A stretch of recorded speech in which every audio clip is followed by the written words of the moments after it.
Hello friends, मैं हूं doctor नीलम मोक्ष हीलिंग जीरकपुर से। आज मैं आपको बताने जा रही हूं एसिडिटी के बारे में, रिफ्लक्स के बारे में। एसिडिटी और रिफ्लक्स के बारे में बताने से पहले मैं आपको जो फूड पाइप होती है ईसोफेगस, इसके बारे में बता देती हूँ। क्योंकि रिफ्लक्स का मतलब होता है किसी चीज़ का ऊपर को आना। तो एसिडिटी में जो पेट का जो कंटेंट्स होते हैं वो ऊपर खाने वाली पाइप में ईसोफेगस में आते हैं। पहले मैं आपको ईसोफेगस बता देती हूँ। ईसोफेगस जो होती है 25 सेंटीमीटर लॉन्ग ट्यूब होती है, फाइब्रोमस्कुलर फाइबर्स को मसल्स की एक ट्यूब होती है, फूड पाइप। ठीक है, इसका मेन फंक्शन होता है खाने को पेट तक लेके जाना। कहाँ से? फेरेंक्स से, लेरेंजोफेरेंक्स से। फेरेंक्स होता है गले का पिछला हिस्सा।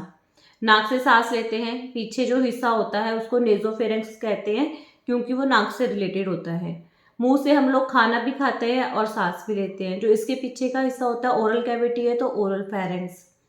तो सांस जो होती है, जो हम हवा मतलब अंदर लेकर जाते हैं, वो तो विंड पाइप में चली जाती है। खाना जो है खाने वाली पाइप में चला जाता है।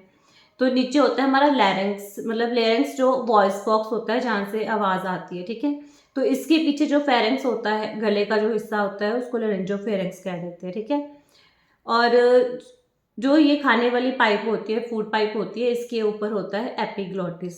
मतलब जब हम लोग खाना खाते हैं, खाना खाने वाली पाइप में जाता है, तो ये एपिग्लॉटिस सांस वाली पाइप को बंद कर देता है, ताकि खाना सांस वाली पाइप में ना जाए। ठीक है, तो यहाँ से लेरेंजोफेरेंक्स से जो खाना है वो जाता है पेट तक, किसके थ्रू? ईसोफेगस के, मतलब फूड पाइप के थ्रू। अब इसमें होता क्या, हम लोग खाना खाते हैं, हम उसको खाने को चबाते हैं। ठीक है, जब हम लोग खाना चबाते हैं, ठीक है, तो खाने को अंदर लेकर जाना है, स्वेलो करना है या नहीं करना है, ये हमारे हाथ में होता है। मान लीजिए कोई चीज़ है, वो कड़वी है, अगर हमें नहीं पसंद आती, हम थ्रो कर देते हैं, स्पिट कर देते हैं, उसको थूक देते हैं।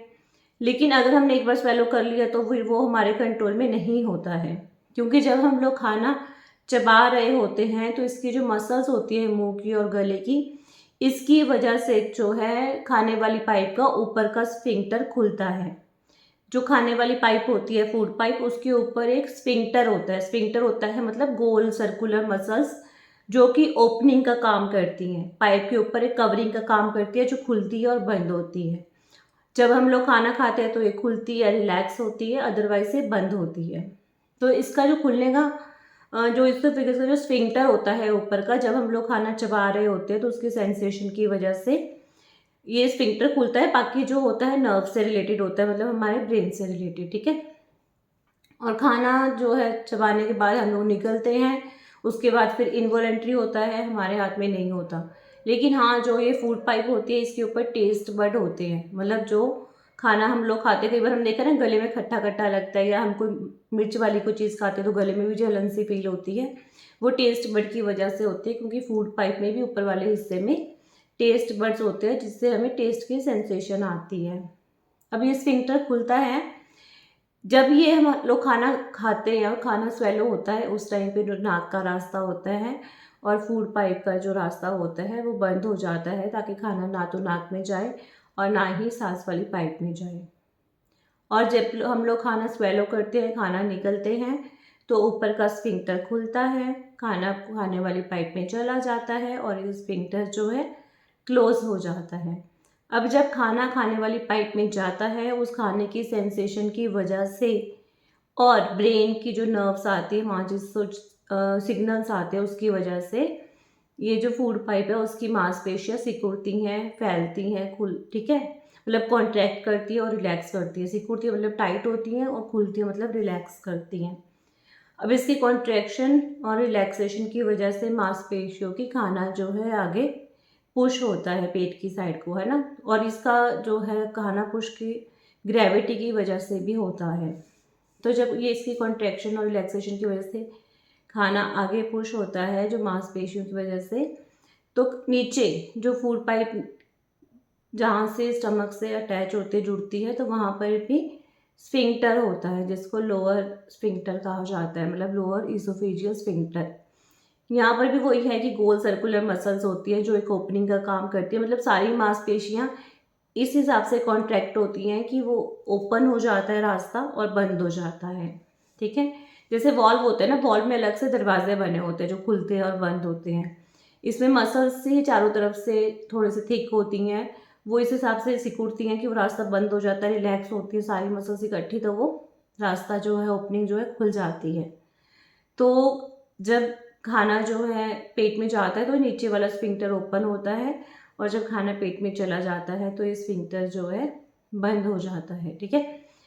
इसमें और क्या होता है, इसमें होता है जैसे इसोफेगस जो फूड पाइप है, जैसे हमारा पेट है वो जूसेस सिक्रीट करता है, एसिड सिक्रीट करता है, लेकिन इसोफेगस फेगस जो है वो कोई भी सिक्रीशंस नहीं करती है ना। लेकिन इसमें होता क्या है, जो इसोफेगस है उसमें एक तो म्यूकस की लेयर होती है, क्योंकि अंदर म्यूकस मेम्ब्रेन होती है, अंदर म्यूकस की लेयर होती है। जो ये एक तो म्यूकस की जो लेयर होती है, इसके जो सेल्स होते हैं वो नए बनते रहते हैं, और पुराने सेल्स जो है शट डाउन होते रहते हैं, गिरते रहते हैं ना, और नए नए सेल्स जो है बनते रहते हैं। दूसरा, इसके ऊपर एक म्यूकस की लेयर होती है जिसमें वाटर होता है, बाइकार्बोनेट्स होता है, जिसकी वजह से ये एसिड को न्यूट्रलाइज करता है।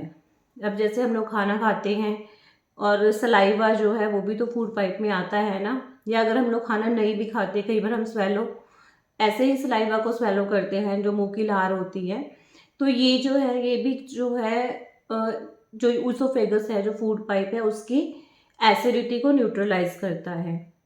और इसके अलावा जो ये सेल्स कॉन्टिन्यूसली चेंज होते रहते हैं, इसका मेन रोल ये है कि जब हम लोग खाना खाते हैं, जब खाना फूड पाइप में से जा रहा होता है स्टमक में, तो उसकी रगड़ की वजह से, फ्रिक्शन की वजह से कोई भी स्क्रैच, कोई भी मतलब लैसरेशन जो है फूड पाइप में नहीं होती है, क्योंकि म्यूकस जो है ल्यूब्रिकेशन का काम करता है, और इसके जो सेल्स है वो कॉन्टिन्यूसली चेंज होते रहते हैं, जैसा कि मैंने स्किन में बताया था। लेकिन स्किन में जो है कैरेटिनोसाइट सेल्स होते हैं, इसमें नॉन कैरेटिनोसाइट सेल्स होते हैं, तो इसमें ड्राइनेस नहीं होती, इसमें म्यूकस होता है, स्किन में ड्राइनेस आती है ना। ये बेसिकली डिफरेंस होता है। स्किन में जैसे मैंने आपको बताया था कि जो एपिडर्मिस होती है, ऊपर वाली लेयर होती है, उसके सेल्स जो है टाइटली एक दूसरे के साथ अटैच होते हैं।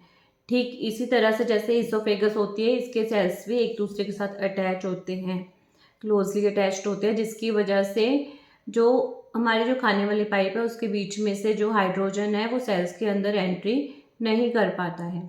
लेकिन अगर किसी कारण से ये सेल्स डैमेज हो जाते हैं, इसमें कोई इन्फेक्शन होता है, कोई इन्फ्लेमेशन होती है, तो ये जो हाइड्रोजन है ये जो है सेल के अंदर जाता है, और सेल के जो बीच के जो जंक्शंस होते हैं जहाँ पर सेल जुड़ते हैं, ठीक है, अगर वो लूज हो जाते हैं तो वहाँ से भी हाइड्रोजन आयन जो है अंदर चला जाता है, और जिसकी वजह से सेल में स्वेलिंग हो जाती है, और जो बीच के जंक्शंस है वहाँ पर स्वेलिंग हो जाती है। तो इस एक तो ये होता है इसमें कि जो डायफ्राम होता है, जैसे कि मैंने आपको बताया कि मसल्स की कॉन्ट्रैक्शन और रिलैक्सेशन है ना, जो नीचे वाला स्फिंक्टर है वहाँ की मसल्स कॉन्ट्रैक्ट और रिलैक्स होती हैं, जब रिलैक्स होती हैं तो स्फिंक्टर खुलता है, कॉन्ट्रैक्ट होती है तो बंद होती हैं। तो इसमें जो होता है डायफ्राम, डायफ्राम एक मसल की लेयर होती है जो ऊपर चेस्ट को और नीचे पेट वाले एरिया को डिवाइड करती है ना। बीच में जब हम लोग सांस लेते हैं तो ये डायफ्राम की मूवमेंट होती है ऊपर और नीचे, है ना। जब भी हम सांस को अंदर लेते हैं और बाहर छोड़ते हैं, डायफ्राम की मूवमेंट भी उसी के अकॉर्डिंग ऊपर और नीचे होती है, कॉन्ट्रैक्ट और रिलैक्स होता है।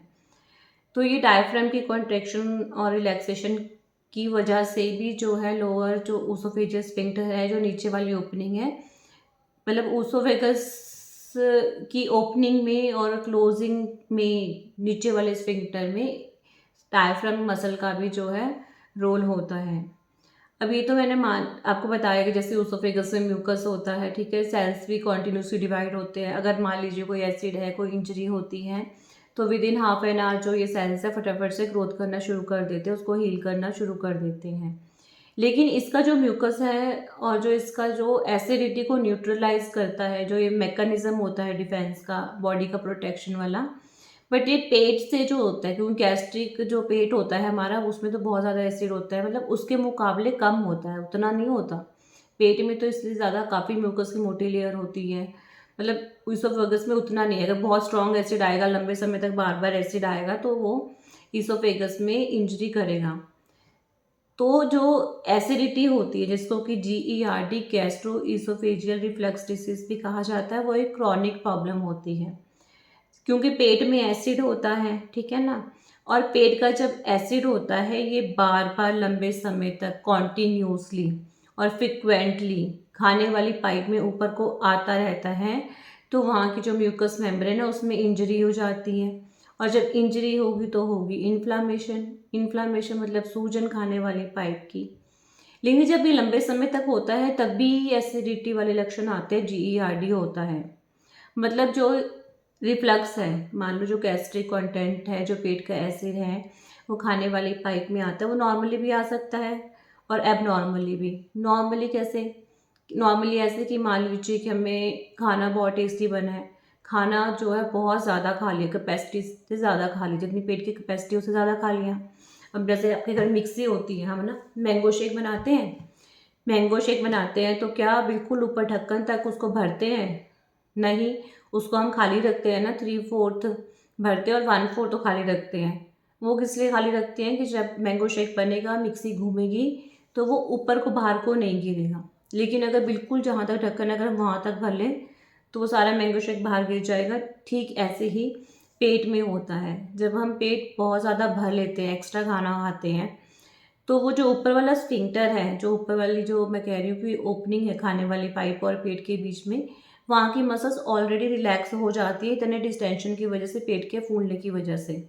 और खाना जब लंबे समय तक पेट में पड़ा रहता है तो नेचुरल सी बात है गैस भी फॉर्म होती है। जब खाना अच्छे से डाइजेस्ट नहीं होगा, खाना खाने का डाइजेशन ही नहीं होगा तो पेट में गैस बनेगी और इसकी वजह से जो है। लेकिन ऐसा नहीं कि हाँ आज हमने पेट भर के खा लिया और आज पहली बार एसिड ऊपर आ गया तो पहली बार में ही हमें GERD हो गया, मतलब गैस्ट्रोएसोफेजियल रिफ्लक्स डिसीज हो गया। नहीं, ऐसा नहीं होता। ऐसा क्योंकि मोटापा है, ओबेसिटी है या प्रेगनेंसी है, तो मतलब इसमें ये चीज़ होती है जिसमें कि स्फिंक्टर जो है नॉर्मली रिलैक्स करता है ज़्यादा खाने से, पेट के फूलने की वजह से। मतलब ये जो है फिजियोलॉजिकल हो गया, इसमें कुछ भी एबनॉर्मल नहीं है। एबनॉर्मली तब होगा जब लंबे समय तक बार बार ये एसिड जो है ईसोफेगस में आएगा और जो प्रोटेक्शन वाला मैकेनिज्म है ईसोफेगस का वो कम पड़ जाएगा। मतलब वो इतना होगा कि वो उसको एसिड को न्यूट्रलाइज नहीं कर पाएगा। तो होगा क्या, ईसोफेगस के जो सेल्स है उसमें इंजरी हो जाएगी, उसमें इन्फ्लामेशन हो जाएगी। और फिर जब ये इन्फ्लामेशन लंबे समय तक बनी रहेगी तो फिर जो है इसके लक्षण आते हैं। एसिडिटी जो है बेसिकली कब होगी? पहला मैं आपको बता चुकी हूँ कि ईसोफेगस के अंदर म्यूकस होता है जो एसिड को न्यूट्रलाइज करता है, ठीक है।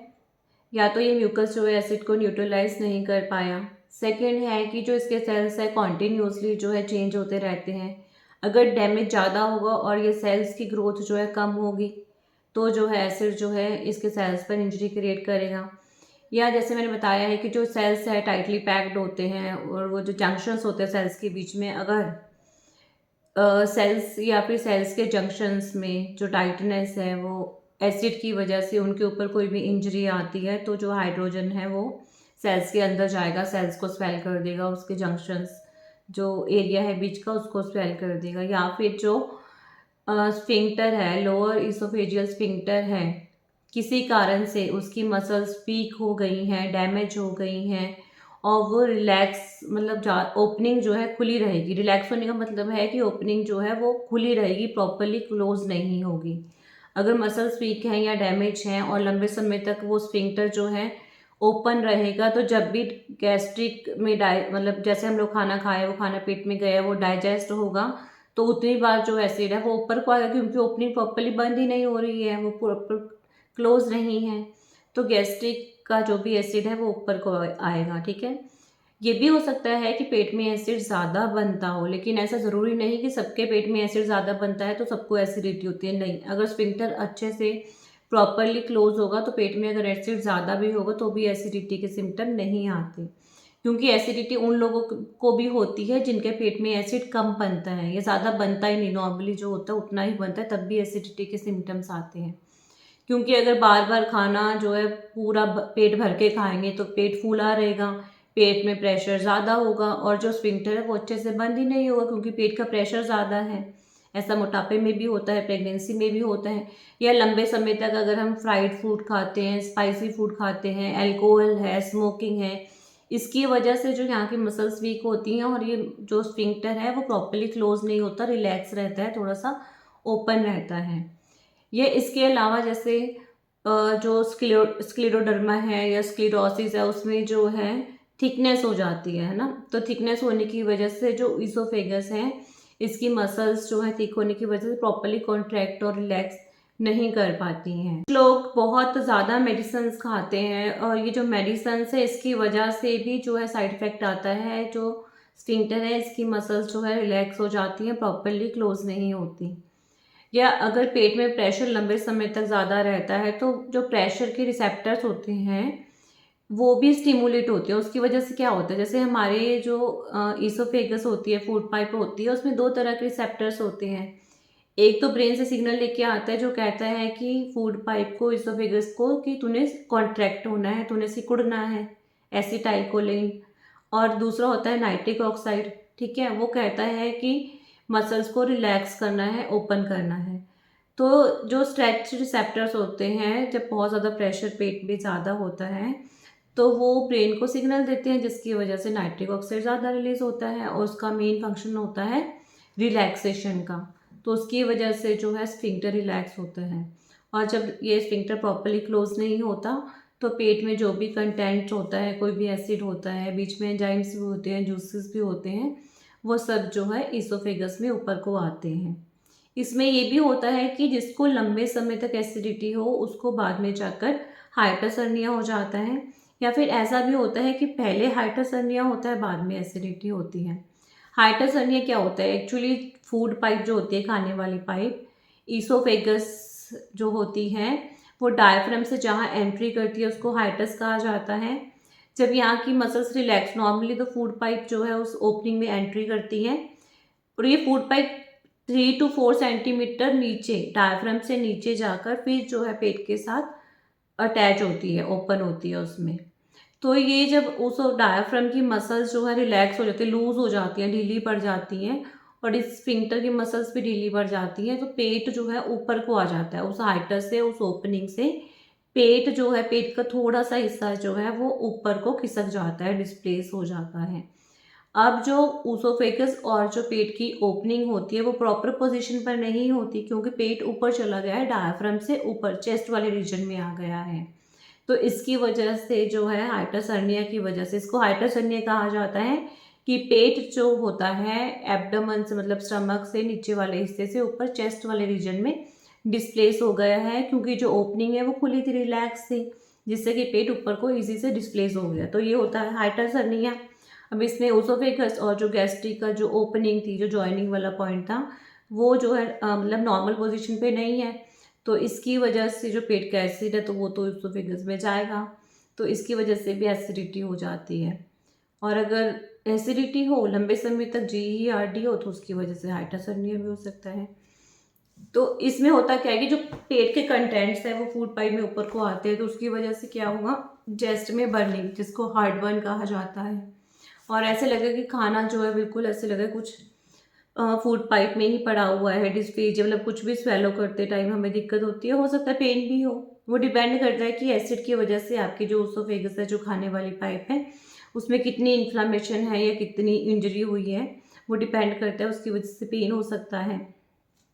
और एसिड ऊपर को आता है तो जैसे खट्टे डकार का यहाँ पर दिख रहा है, खट्टे डकार मतलब, डकार मतलब इन द सेंस कि खट्टा टेस्ट जो है वो आएगा, बैड टेस्ट होगा मुंह में, है ना, क्योंकि एसिड आ रहा है, एसिड ऊपर को आएगा तो टेस्ट जो है मुंह का वो खराब होगा। प्रॉब्लम वैसे तो किसी भी एज ग्रुप में हो सकती है, बट 40 ईयर्स के बाद वाले जो लोग होते हैं उनको ये प्रॉब्लम ज़्यादा होती है, मेल्स और फीमेल्स दोनों में ही होती है। लेकिन अगर ये एसिडिटी है, कर्ड है, इसका आगे जाके क्या मतलब कॉम्प्लिकेशन आ सकता है। इसमें क्या होता है, जैसे हमारी जो खाने वाली पाइप होती है, फूड पाइप, और जो हमारा पेट होता है, ठीक है, जो खाने वाली पाइप होती है उसके सेल्स जो होते हैं वो अलग तरह के होते हैं, और पेट के सेल्स जो होते हैं वो अलग तरह के होते हैं। नॉर्मली जो खाने वाली पाइप होती है उसमें स्क्वेमस सेल्स होते हैं, और जो पेट होता है उसमें कॉलमनर सेल्स होते हैं। हमारी बॉडी क्या करती है, हमारी बॉडी क्या करती है, मान लीजिए हमारी बॉडी में बहुत तरह के ऐसे सेल्स होते हैं जिनकी न्यू ग्रोथ नहीं होती है, तो ऐसे सेल्स बॉडी में अगर कोई प्रॉब्लम आती है तो उसको मैनेज करने के लिए क्या करते हैं, अलग अलग तरह के बॉडी के फंक्शंस होते हैं, अलग अलग तरह के बॉडी पार्ट्स में अलग अलग तरह के सेल्स होते हैं, तो वो मैनेज करने के लिए ना अपने आप को चेंज करते हैं। इसमें किसी में तो होता है कि सेल्स को पता है कि वो न्यू सेल्स नहीं बन सकते, अगर नए सेल्स नहीं बनते तो मैनेज करने के लिए क्या करेंगे, वो अपने सेल को, साइज़ को इंक्रीज़ करना शुरू कर देते हैं, ठीक है, क्योंकि वो नए सेल्स की ग्रोथ तो हो नहीं सकती, तो अपने ही सेल्स के अंदर वाले जो भी ऑर्गेनेलिस होते हैं उसको बढ़ाना शुरू कर देते हैं, सेल का साइज इंक्रीज हो जाता है। लेकिन इसके अलावा एक और होता है मेटाप्लेजिया। मेटाप्लेजिया में क्या होता है कि अब जो खाने वाली पाइप है उसके पेट के सेल्स को पता है कि मैं ज़्यादा एसिड के लिए नहीं बना हूँ, क्योंकि पेट के सेल्स अलग तरह के हैं, फूड पाइप के सेल्स अलग तरह के हैं। तो बॉडी जो करती है उसको बचाने के लिए क्या करेगी, खाने वाली पाइप अपने सेल्स को चेंज कर देगी, मतलब अपने सेल्स जो है, जो पेट वाले सेल्स होते हैं वो खाने वाली पाइप में बनाना शुरू कर देगी। मतलब नॉर्मली फूड पाइप में स्क्वैमस सेल होते हैं, तो वो नीचे वाले एरिया में जो होता है वो सेल्स जो है अपने आप को बदलना शुरू कर देंगे, मतलब स्क्वैमस से कॉलमनर बनना शुरू हो जाते हैं। ठीक है, मतलब ये बॉडी अपने आप को मैनेज करती है कि ज़्यादा एसिडिटी है, ज़्यादा रिफ्लक्स हो रहा है, तो उसको मैनेज करने के लिए वो सेल से चेंज करना शुरू कर देता है फूड पाइप के नीचे वाला पोर्शन अपने आप को, कि वो ज़्यादा एसिडिटी से मतलब बचा सके अपने आप को।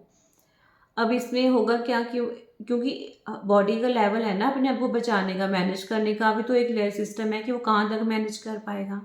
एक लेवल तक तो वो मैनेज कर लेगा, सेल्स चेंज कर लेगा, लेकिन उसके बाद भी अगर एसिडिटी बनी रहती है लंबे समय तक, फिर आगे जाके वही है कि कैंसर होने के चांसेस होते हैं। तो या फिर क्या होता है कि जब बॉडी में बार बार इन्फ्लामेशन होती है, बार बार सूजन आती है, तो बार बार बॉडी उसको ठीक भी तो करेगी, रिपेयर करेगी, उसको हीलिंग करेगी। अगर तो मतलब जैसे मान लीजिए कि ये पेपर है, ठीक है, मैं दिखाती हूँ। जैसे ये पेपर है, अगर इसमें ये इतना सा कट है तो ये बिल्कुल पूरी तरह से हील अप हो जाएगा। लेकिन अगर ये लेकिन अगर देखो ये इतना बड़ा कट है, अब इधर के सेल ग्रोथ करेंगे तो नहीं ना, तो नीचे क्या होगा, इतने बड़े जो है ना, इसको मतलब इतने बड़े जख्म को हमारी बॉडी कैसे हील करेगी। जब इतना बड़ा वाइड कट लगता है ना बॉडी के अंदर, तो क्या होता है इसमें जो है फाइब्रस टिश्यू, कोलेजन, जिसको कि हम स्कार टिश्यू कहते हैं, फाइबर्स नीचे इकट्ठा हो जाते हैं इसको भरने के लिए, इसको फिल करने के लिए। जब एसिड बहुत ज़्यादा होगा तो उसोफेगस के जो अंदर के सेल्स है वो बहुत ज़्यादा डैमेज होंगे, उतने सेल्स बॉडी ग्रो नहीं कर पाएगी, तो वहाँ पे फाइबर्स इकट्ठा होंगे, कोलेजन, जिससे कि स्कार बन जाएगा। और स्कार क्या करता है, स्ट्रेचिंग, इसको भरने के लिए टिश्यूज को इसको ऐसे पास लेकर आएगा, तो ये स्ट्रेच हो जाएगा, ये एरिया स्ट्रेच हो जाएगा, तो अंदर स्ट्रिक्चर हो जाएगा, टाइटनेस हो जाएगी, है ना, टाइटनेस हो जाएगी, और वहाँ प्रॉपर कॉन्ट्रैक्शन और रिलैक्सेशन भी नहीं होगा। तो यहाँ पर जब भी आप लोग खाना खाते हैं, लिक्विड लेंगे, तो यहाँ पर जाके वो फंसेगा प्रॉपर से, ऐसा लगेगा जैसे खाना ऊपर ही रह जाएगा और नीचे प्रॉपरली जो है पेट तक नहीं जाएगा। अब वो डिपेंड करता है कि स्ट्रक्चर कितना ज़्यादा है या कितना कम है, या इन्फ्लेमेशन कितनी ज़्यादा है। तो ये कॉम्प्लिकेशन आ सकती है कि खाने वाली पाइप में स्ट्रक्चर हो सकते हैं, जिसकी वजह से पाइप जो है उसके जो ओपनिंग है, अंदर का जो डायमीटर है वो धीरे धीरे करके कम हो सकता है। या फिर जैसे मैंने बताया कि सेल्स जो हैं एडजस्ट करने के लिए, मैनेज करने के लिए अपने आप को चेंज करेंगे, और जब एक बार वो वाला लेवल भी क्रॉस हो जाएगा तो फिर न्यूप्लेसिया के चांसेस हो जाते हैं। अब इसमें जो है बहुत ईजी है कि एसिडिटी को तो आप अपनी लाइफस्टाइल चेंज करके, मैनेज करके बिल्कुल आसानी से ठीक कर सकते हैं, और ये 100% क्योरेबल भी ईजिली, बहुत मुश्किल नहीं है। थोड़ा सा लाइफस्टाइल तो चेंज करना है, अपने आप को चेंज करोगे तो हो जाएगा। टेस्ट में तो इसमें टेस्ट वही है कि बेरियम मील करवा सकते हैं, सिटी स्कैन करवा सकते हैं, बट टेस्ट मैं इसलिए नहीं करवाती। मैं तो कहती हूँ कि अपने लाइफस्टाइल को पहले ही चेंज कर लो, पहले prevention is better than cure, है ना। अगर आप अपना लाइफस्टाइल ही चेंज कर लेंगे, रेगुलर एक्सरसाइज करेंगे, तो नेचुरल सी बात है कि ऑटोमेटिकली प्रॉब्लम ठीक हो जाएगी। सर से पैर तक कोई भी प्रॉब्लम हो, उसका सॉल्यूशन एक ही है, लाइफस्टाइल को चेंज करना, खुश रहना, पॉजिटिव सोचना, एक्सरसाइज करना, मेडिटेशन करना। ये सब करेंगे तो सर से पैर तक कोई भी प्रॉब्लम आएगी ही नहीं। चलो, ये तो मेरी कोशिश थी आपको थोड़ा सा एसिडिटी के बारे में बताने का, जिसको कि गैस्ट्रो ऊसोफेजियल रिफ्लक्स डिसीज भी कहा जाता है। गैस्ट्रो यानी कि पेट, ऊसोफेजियल खाने वाली पाइप, रिफ्लक्स ऊपर कॉर्नर डिसीज, पेट से खाने वाली पाइप में एसिड का ऊपर को आने को ही रिफ्लक्स डिसीज कहा जाता है, उसकी वजह से फूड पाइप में डैमेज होता है। खैर, ये तो मेरी कोशिश थी आपको एसिडिटी के बारे में समझाने की। फिर भी आपका कोई क्वेश्चन है, कोई क्वेरी है, तो आप मुझे कॉल कर सकते हैं, व्हाट्सएप कर सकते हैं। Thank you.